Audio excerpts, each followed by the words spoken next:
covering all the news from every dark corner of the universe.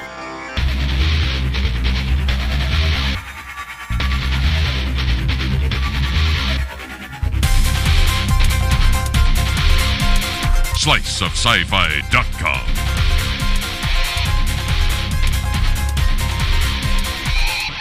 Hey, welcome everyone to another Slice of Sci-Fi. I'm Michael Armenegay. I'm Keith Lane. I'm Megan Zier. And I'm Ben Ragenton. And I got a little news story I want to share with you. It is about Syfy's newest hit series, Defiance. Mm-hmm. It is crushing viewership levels like no one can believe. During its second episode alone, it drew 2.4 million total viewers. That's incredible. It made up of 1.11 million adults aged 25 to 54 and 1.06 million adults aged 18 to 49 in this past Monday's airing. The pilot episode that aired back on tax day, April 15th, including the first 3 days of DVR playback. This is how it broke down. The adults, 18 to 49 audience increased to 1.77 million from 1.3 million live. So that's a huge jump just in DVR viewers. The total viewership also grew to 3.5 million. I mean, these numbers are crushing. That's all there is to it. Defiance was the #1 cable drama in its time period among both key demographics. And one of those reasons for the spectacular rating performance is the amazing acting by our guest who we have with us tonight. She plays Christie McCawley. Please welcome to Slice of Sci-Fi, Nicole Munoz. Hello, Nicole. Hi, thank you. That was such a lovely introduction. Well, it's such a lovely character that you play on the show, and we are just loving this show. It is incredible. It has to be just awesome for you to be a part of this thing. You have no idea how incredible it is to be a part of this thing. I mean, no one knew how huge this would be, and I am just so stoked to be a part of this. It's insane. Every day I have to, pinch myself in the morning and be like, wow, I'm actually on this show. This great show. Now, that's impressive considering the lineage of stuff that you've actually done in the past. Yes, because I was noticing you have a nice little resume with a good deal of genre type work, be it action, sci-fi action, horror, whatever. Are you a fan of the sci-fi fantasy horror genre yourself?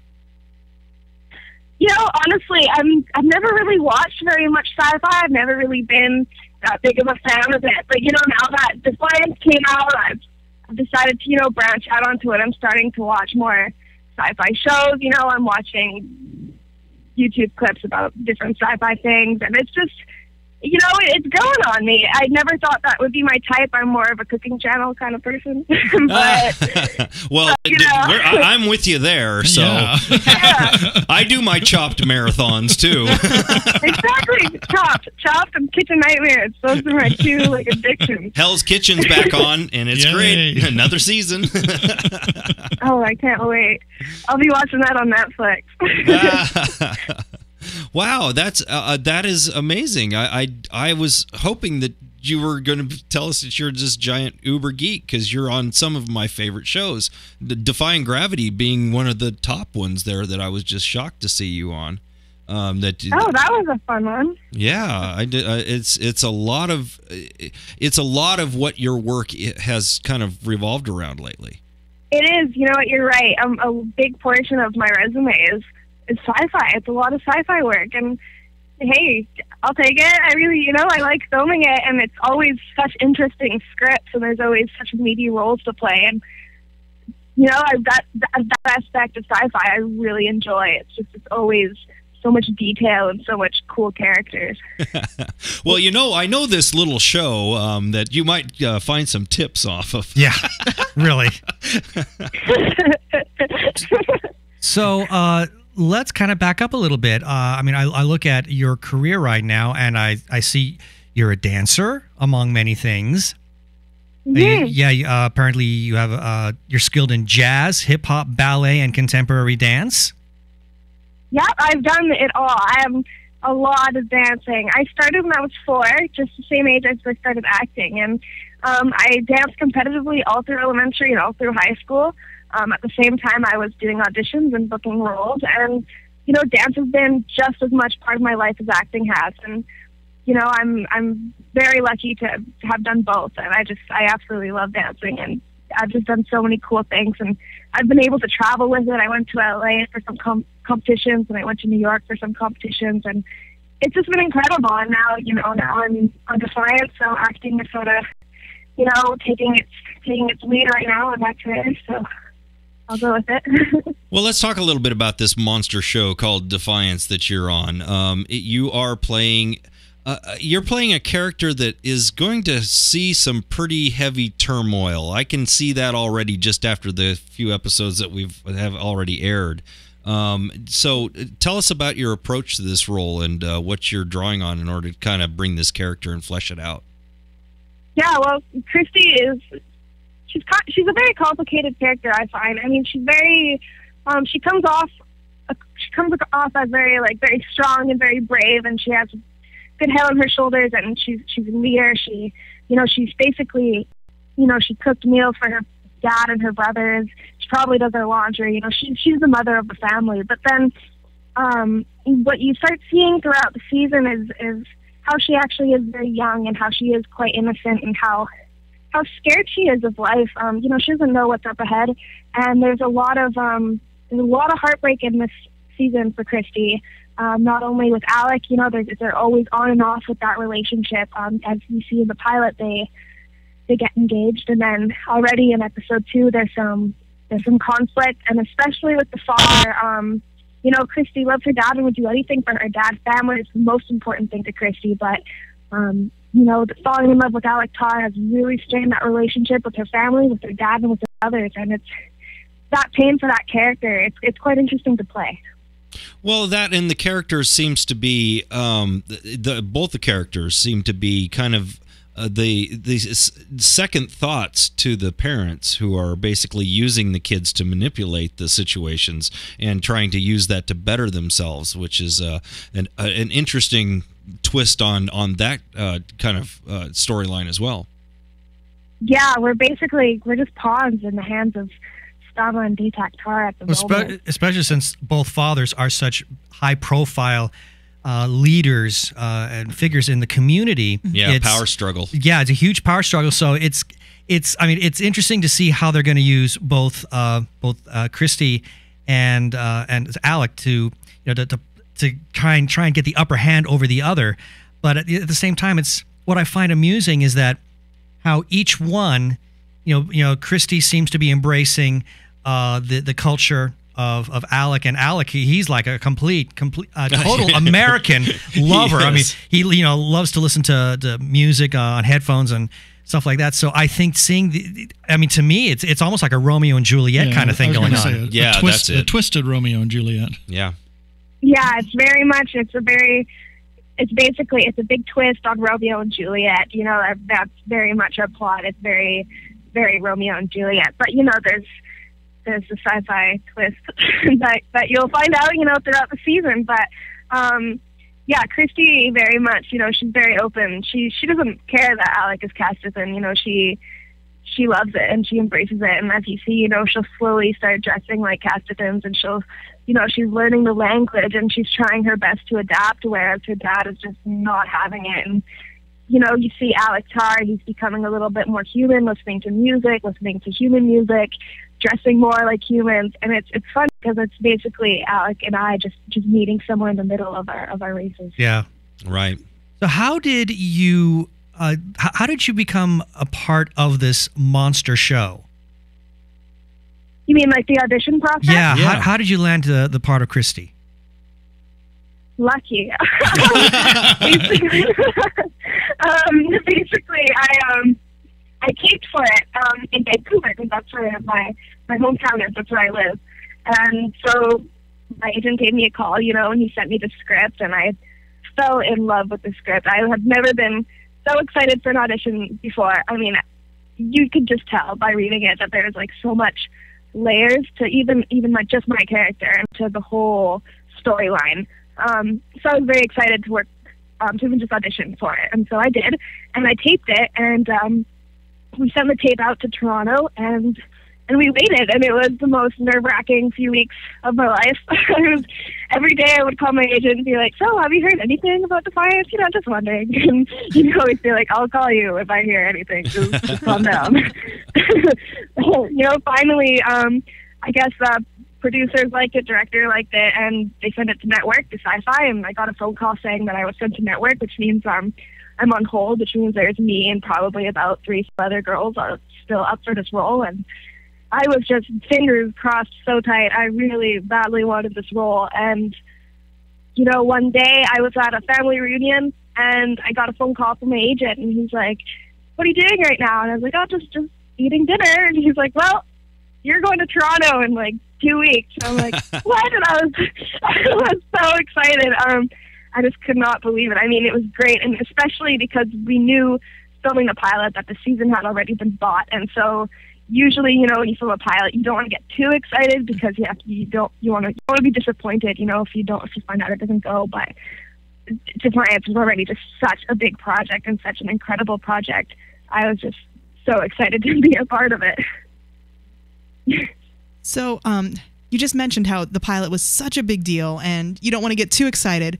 But we've all seen the pilot now, and it looked like a lot of work went into it. Like, you were putting a ton of work into the pilot for something you didn't want to get too excited about. I know. It was a huge production. Yeah, it was incredible. Oh, no, I meant most pilots, like Defiance, we already knew the whole season was bought when we did the pilots. Everyone was stoked. Because so it was okay to be excited about it? Ah. Yeah, it was okay to be excited about Defiance. I'm saying like other pilots for other shows. Because those ones you don't know that they'll be bought or not yet, right? Right. You don't know I was going to say, that's a lot of work. Because there's like languages and that makes a lot of sense. Cultures. It makes a lot of sense now. I mean, that's why they sunk so much money into this pilot and why this pilot was so insanely epic. Yeah. Well, because we watched the pilot. I mean, that qualifies almost as a theatrical release. It is so huge. It is so enormous.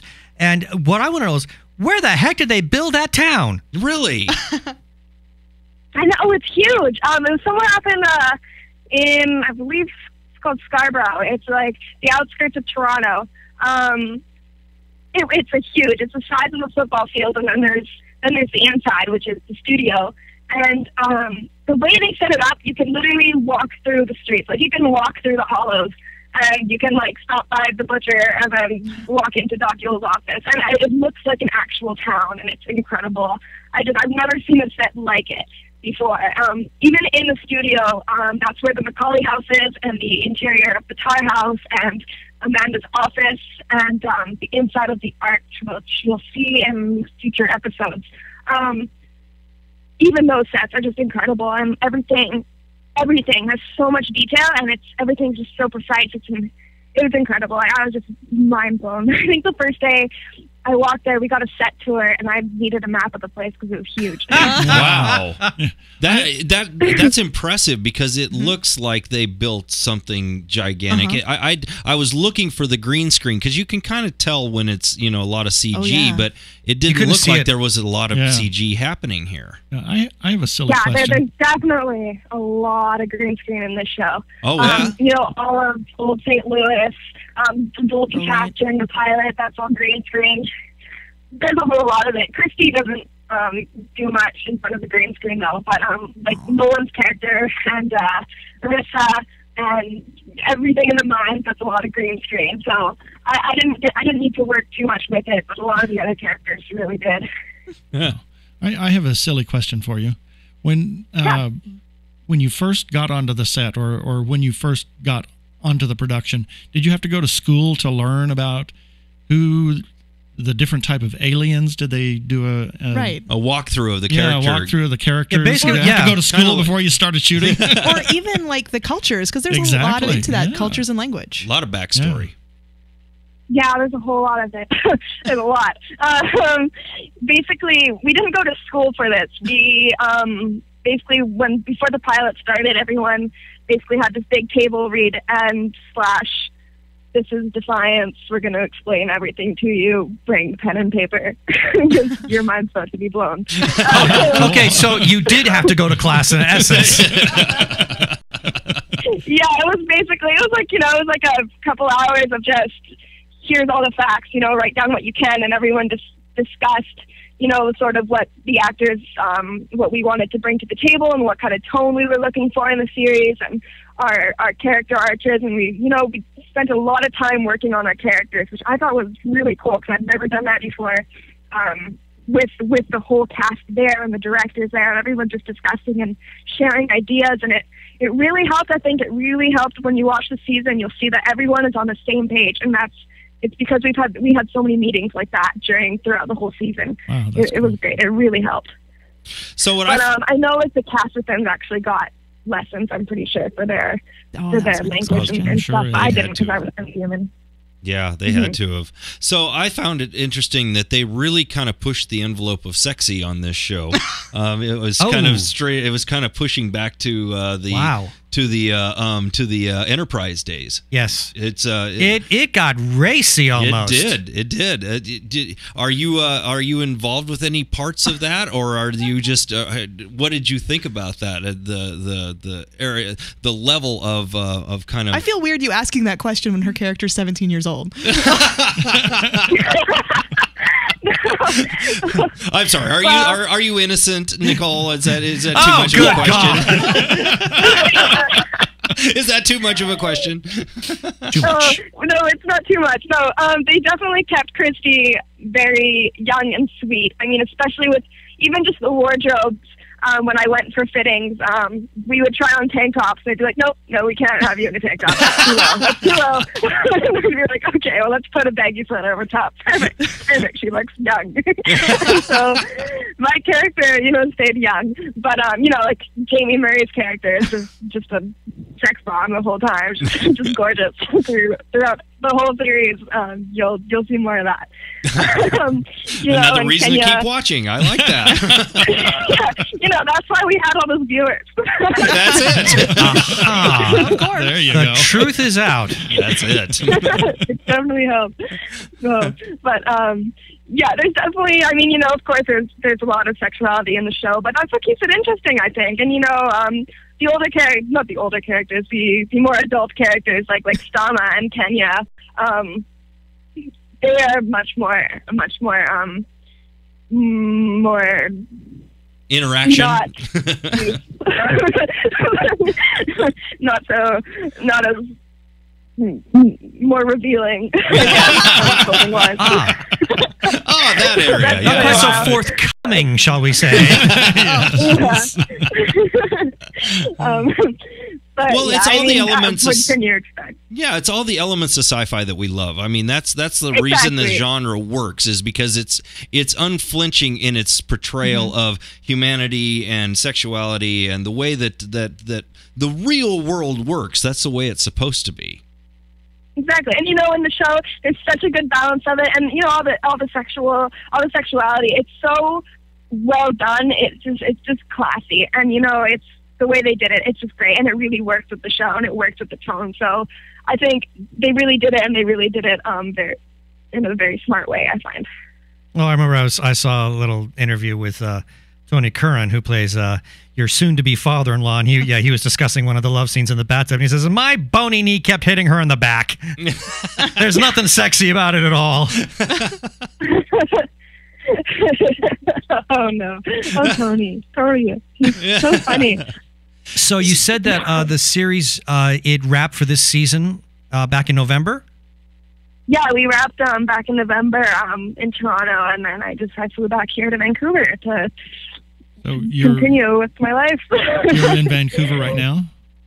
I am. I had to come back. I had to do some provincials for high school because we filmed the pilot and I was still in grade 12, and then we had hiatus for a few months, and so I came back to Vancouver, graduated from high school, and got on the plane and went and filmed a season of Defiance. Well, that's cool. Awesome. We were in Vancouver last year in October and loved the city. Oh, my gosh. God, it is the most beautiful city. One of the most beautiful cities I've ever visited. Of course, we made the mistake of we were staying on the west side, the west side at the Marriott down by the waterfront. The waterfront, and we walked all the way down to this little French bistro through the bad part of town.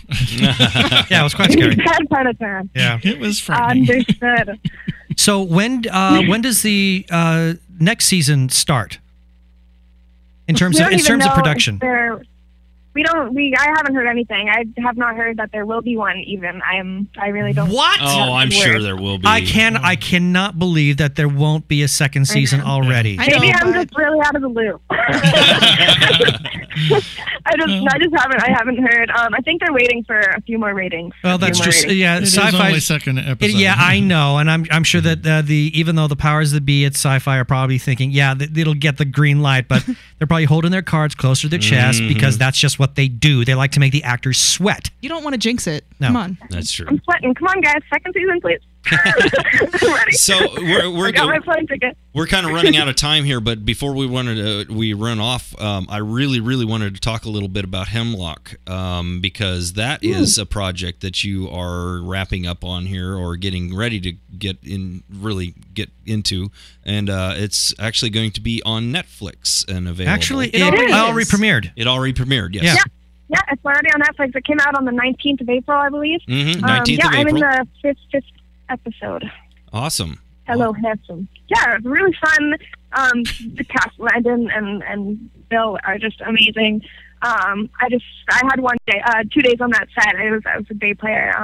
3 small scenes, in the 5th episode, but it was incredible. Basically, my character is this teenage, 9 months pregnant Mexican girl stuck in a jail, and she's, sad and depressed, and by the end of the scene, she becomes a werewolf, and spoilers. Oh, wow.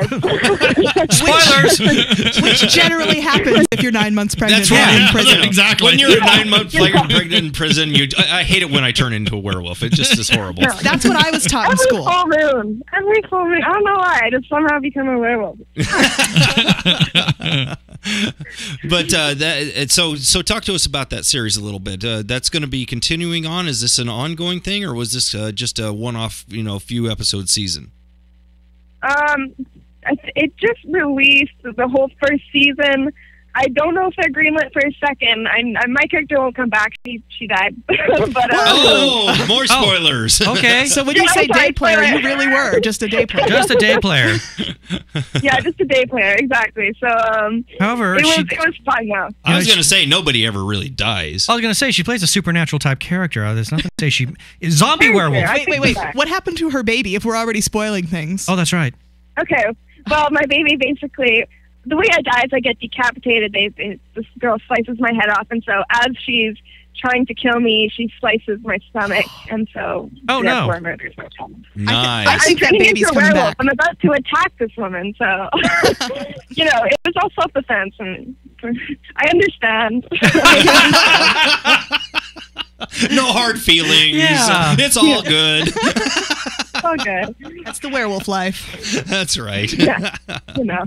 Well, we were really. I didn't realize that your character had died because I didn't actually see it. But